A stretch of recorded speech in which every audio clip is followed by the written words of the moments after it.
Баршаңызға қайырлы күн достар, менің каналыма қош келдіңіздер. Бүгін сіздермен үй жағдайында вареный сгущенка дайындайтын боламыз. Құрамы қол жетімді әрі оңай дайындалады. Видеомды соңына дейін қарамас бұрын каналыма тіркеліп, жанындағы қоңырауша белгісін басып қоюды ұмытпаңыздар. Ең алдымен бізге майлылығы 6%-тік сүт керек болады.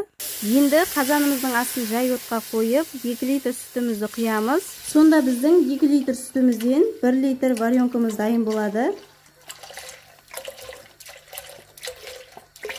Құйып алғаннан кейін қантымызды бірден салып жібереміз. Шамамен 2 кеседей қостым. Қайнап кеткенше сүтіміз тасып кетпес үшін осылай араластырып тұрған жақсы. Шамамен 1 сағат қайнағаннан кейін жарты қасық содамызды салып жібереміз. Сонда осындай реакция беретін болады. Одан қорықпауға болады. Енді осылай қасықтың көмегімен араластырып, сүтіміздің көбігі басылғанша қасықпен араластырып тұрамыз.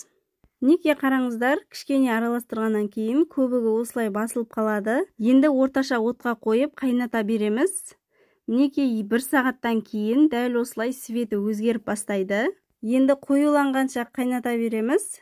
Арасында осылай қасықпен араластырып қойыңыздар. Үйден жасап жеген тағамның бәрібір де дәмі өзгеше болады. Бұл варенканы кез келген пирогқа да, тортқа да бәріне де қосуға болады. Мен көбіне бұл варенканы блин пісіргенде арасына жағамын және де булочкаға пайдаланамын. Дәмі енді өте керемет болып шығады. Дүкеннен алған варенкалар көбіне сапасыз болып жатады. Сондықтан да көбіне үйден дайындағанды жөн көремін. Бұл варенкаға шамамен 3-4 сағат уақыт кетеді. Бұның бір жақсысы тек сүтімізді құйып қайнатып жібереміз. Тек арасында осылай қасықпен араластырып қоямыз. Құрт балғаймақ сияқты оның асты тез жабысып қалмайды.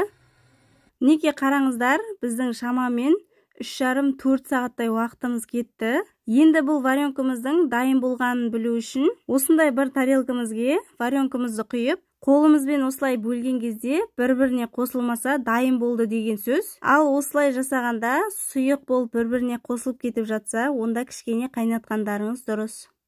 Неке қараңыздар, біздің варенкамыз дайын болды. Сіздер де міндетті түрде дәл осы менің рецептімен жасап көріңіздер, өте керемет дәмді болып шығады.